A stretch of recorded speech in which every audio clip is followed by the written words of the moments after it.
Здравствуйте, мои дорогие друзья, гости и подписчики моего канала, цветоводы, любители выращивания роз на своих садовых и дачных участках.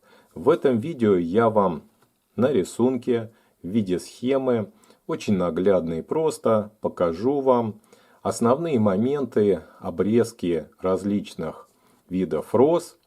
А именно мы сегодня рассмотрим обрезку самых основных видов роз, которые чаще всего мы выращиваем на своих садовых участках. Это чайно-гибридные розы, роза флорибунда, шрабы, кустовые, английские. Я их объединил в одну группу. И плетистые розы. Я буду рисовать, показывать вам методы и способы обрезки, как это все просто сделать в условиях дачи. Надеюсь, что данные советы помогут вам разобраться и легко обрезать розы в осенний период, либо весенний. Это зависит от того, укрываете вы на зиму розы или нет, а также в каком регионе вы находитесь. Я нахожусь в средней полосе России, в Московской области, поэтому я розы чаще всего обрезаю осенью. Если вы находитесь южнее, в условиях Крыма, то тогда такую обрезку можно проводить и весной. Ну и давайте приступим к первому варианту, к первой схемке. Это обрезка чайно-гибридных роз и роз флорибунда.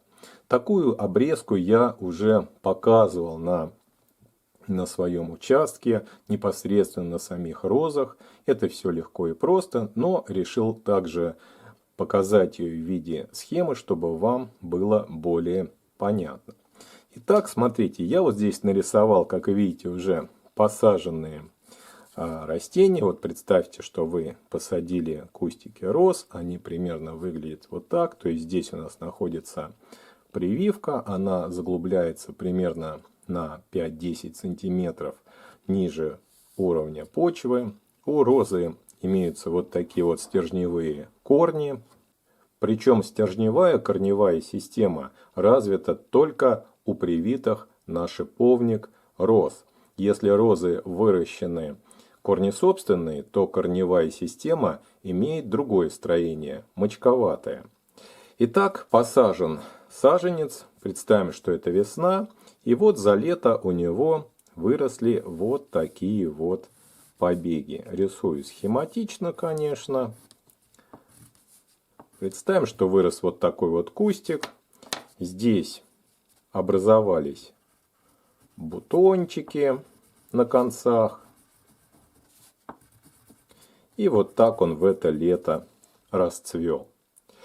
Причем особенность чайно-гибридных роз, вот многие меня также спрашивают, как отличить чайно-гибридные розы от роз флорибунда. Так вот, у чайно-гибридных роз при всей схожести с розами флорибунда различить визуально их достаточно сложно, допустим, по листу, либо по форме развития. Но есть один признак, по которому вы легко это определите. У чайно-гибридных роз, как правило, каждый побег заканчивается одним бутоном. Этот бутон распускается, отцветает, потом возможна вторая волна плодоношения. У роз флорибунда, к которым мы сейчас перейдем чуть попозже, на концах побегов может распускаться 3, 5 и даже 7 одновременно бутонов. То есть такое кистевидное строение, букетное точнее строение цветоносов. Поэтому вот по этому признаку можно их отличить. Но я еще попозже нарисую, как выглядит цветонос у роз флорибунда, как выглядит бутон. Итак, произошло цветение. Мы летом удаляем отцветшие, соответственно, бутоны. Обрезаем. Обрезку можно производить летом по-разному. Можно просто удалять бутоны. А можно производить более длинную обрезку в летний период. Допустим, отрезать части стеблей длиной около 15-20 сантиметров. Не только бутон удалять, но еще часть побегов. Это стимулирует повторное цветение. Особенно в южных регионах это будет приносить дополнительный стимул к тому, чтобы розы цвели. В средней полосе этот прием также работает. Летняя обрезка, также я ее применяю. Итак, наступила осень, октябрь, середина октября обычно в наших условиях, даже ближе к ноябрю я приступаю к обрезке чайно-гибридных роз и роз флорибунда. Как я их обрезаю? Я, конечно, уже показывал видео наглядное, но я вам сейчас расскажу основной свой принцип обрезки. Представим, что это роза высотой 1 метр. Так как я розы укрываю, я их обрезаю осенью. Обрезаю я их примерно на высоту 1/3 от общей высоты. Если высота розы 1 метр, то, соответственно, обрезка будет проводиться примерно на высоту около 30, ну, может быть, 40 сантиметров. Чем выше роза, допустим, если бы она была 1,5 метра, тогда обрезка проводилась бы на высоту примерно 50 сантиметров. Вот такое правило. Обрезаются побеги, смотрящие внутрь, в центр куста. Засохшие, больные, обломанные побеги также обрезаются полностью. И оставляется примерно 1/3 часть высоты куста. Вот и вся обрезка. Выискивать, где там какая почка куда направлена, я вам не рекомендую. Это совершенно не нужно. Если вы хотите, конечно, так более тщательно обрезать розы, либо если у вас роз малое количество, 5-10 кустов, то вы тогда, конечно, можете найти почку и обрезать уже непосредственно над почкой. Я не заморачиваюсь, я просто обрезаю розы очень быстро, у меня их большое количество, обрезаю на высоту 1/3. Переходим к розам флорибунда. Рисую кустик. Точно такой же. Допустим, что-то там у нас выросло. Ну, как вы понимаете, рисую, конечно, схематично. И здесь вот обратите внимание, я нарисую вот такие вот веточки. Рисую по 3. Их может быть и больше. Вот так будет выглядеть цветение роз флорибунда. Не один бутон, как у чайно-гибридных, а несколько. Конечно, все рисую схематично, но смысл вы понимаете. Нарисовал такое пышное цветение, на самом деле не всегда оно таким бывает, особенно в первый год посадки, поэтому это у меня больше похоже уже на 3-летний кустик розы. Итак, у роз флорибунда побег заканчивается букетом красивых таких. По размеру они, конечно, меньше будут, чем бутоны чайно-гибридных роз, но по своей красоте и аромату в некоторых случаях некоторые сорта вполне себе составляют конкуренцию чайно-гибридным розам. Принцип обрезки роз флорибунда точно такой же. Не буду сильно повторяться. Допустим, они выросли у вас на высоту 1,5 метра. Вы их обрезаете также на 1/3 часть. Обрезаются сухие, смотрящие внутрь побеги. Все вот это вот обрезается. Больные веточки все обрезаем. Также розы флорибунда я рекомендую укрывать, как и чайно-гибридные розы, воздушно-сухим способом. Как это сделать, у меня есть отдельное видео. Переходим к другому, следующему виду роз, группе роз точнее, это шрабы, кустовые, английские. Я их объединил в одну группу, хотя есть, конечно, различия, но для обычного садовода, цветовода выходного дня, какими большинство, я надеюсь, из вас являются, из моих подписчиков, это не суть важно. Я вам покажу принцип обрезки таких видов роз. Буду называть их английскими, так мне привычнее. Итак, беру зеленый карандаш и рисую куст, который может у вас вырасти, ну, скажем так, за год, либо за 2.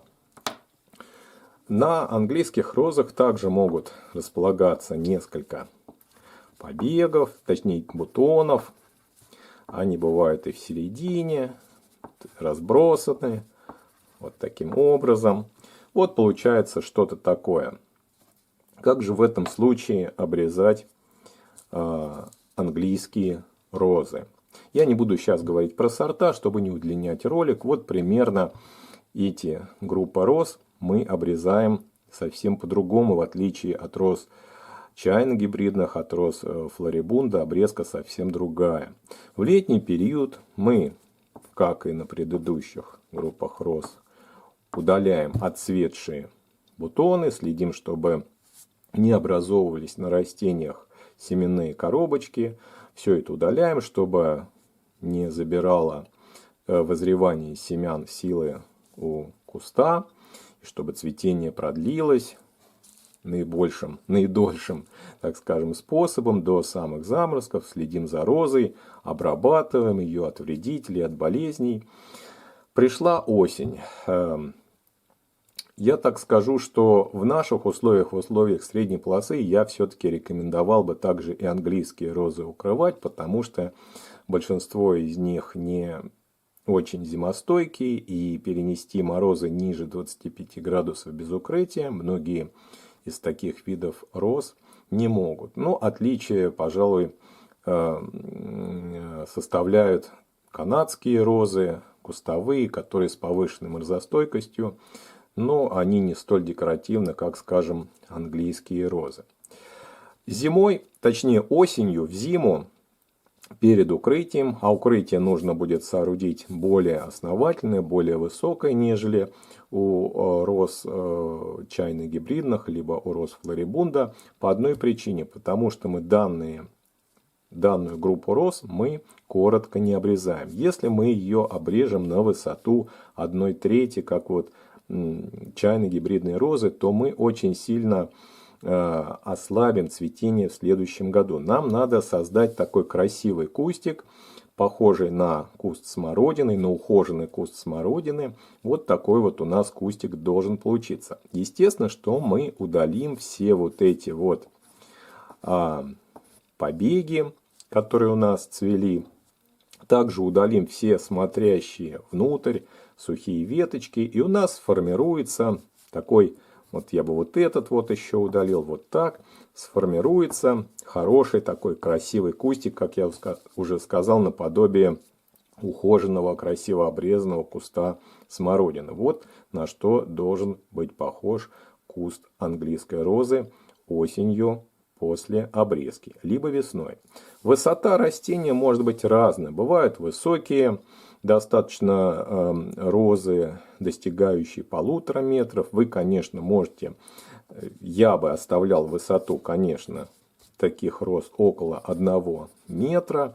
Если вам нравятся более раскидистые, более высокие кустарники, то тогда можно, конечно, высоту увеличить, но при этом будут сложности с укрытием. Нужно будет создавать определенные дуги, ставить, либо еще какие-то сооружать конструкции, которые бы защитили вашу розу в зимний период от сильных морозов. Особенно если морозы в вашем регионе опускаются до -30 и ниже, то желательно, конечно, для английских роз сооружать укрытие. В качестве укрывного материала я рекомендую использовать нетканный укрывной материал. Это может быть агроспан, это может быть лутросил, спанбонд. То есть вот эти материалы плотностью от 60 единиц и выше будут хорошим служить укрытием для роз. Ну и, конечно, нужно будет соорудить определенный каркас, который бы не продавился под тяжестью снега. Переходим к следующей группе роз. Это плетистые. Также широко распространены они на наших садовых дачных участках. Ну, здесь получится вот такой вот рисунок. Я рисую выше, конечно, эту розу. Она будет наиболее высоким кустарником, достигающим и 2 метров, и даже выше может достигать при хороших условиях. Что же в этом случае нужно? Роза также будет цвести небольшими бутонами. Вот таким вот образом я все это рисую. На каких-то тут веточках. Вот так она может цвести. Что с ней делать?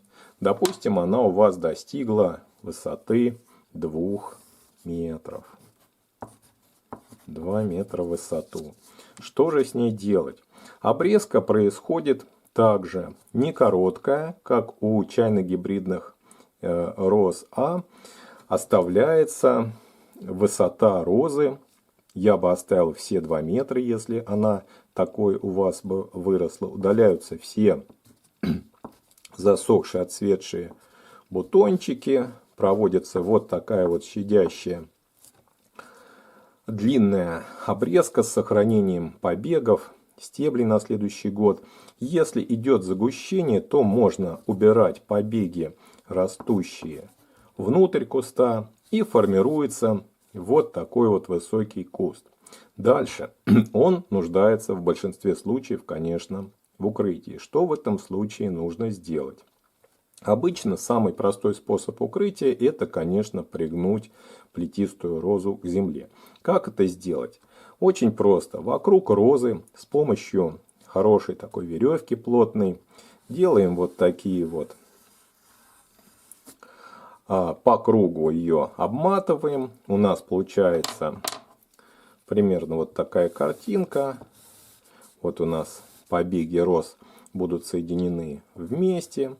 Опять же, схематически вам сейчас нарисую. Корешки тут какие-то у нас. Вот такая вот получается сжатые побеги. Дальше их нужно наклонить к земле. В землю можно воткнуть, к примеру, сейчас я вам нарисую. Втыкаем в землю вот такую вот дугу.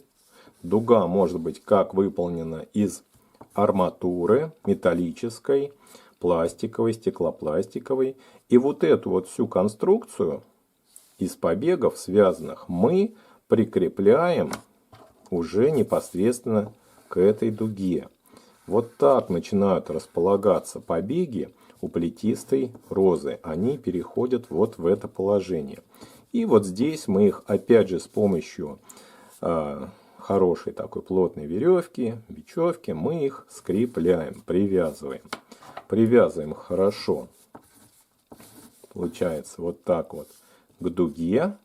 И сверху опять же укрываем нетканным материалом. Укрытие пленкой я не рекомендую применять для роз, а вот агроспан, о котором я говорил, спанбонд 60-й плотности, можно в 2 слоя вот на это укрытие ложится. Соответственно, материал укрывной закрепляется к земле с помощью каких-то тяжелых предметов. Обычно это кирпичи, камни, в общем, что у кого есть. В крайнем случае можно налить 5-литровые бутыли с водой и просто по краям их расставить. Также будет хорошо прижимать такое укрытие к земле. Либо можно на такое укрытие, края укрытия, значит, закрепить, придавить к земле, опять же просто землей. Если имеется возможность, земля еще не замерзла, накидать по краям агроспана земельный такой холмик, валик из земли.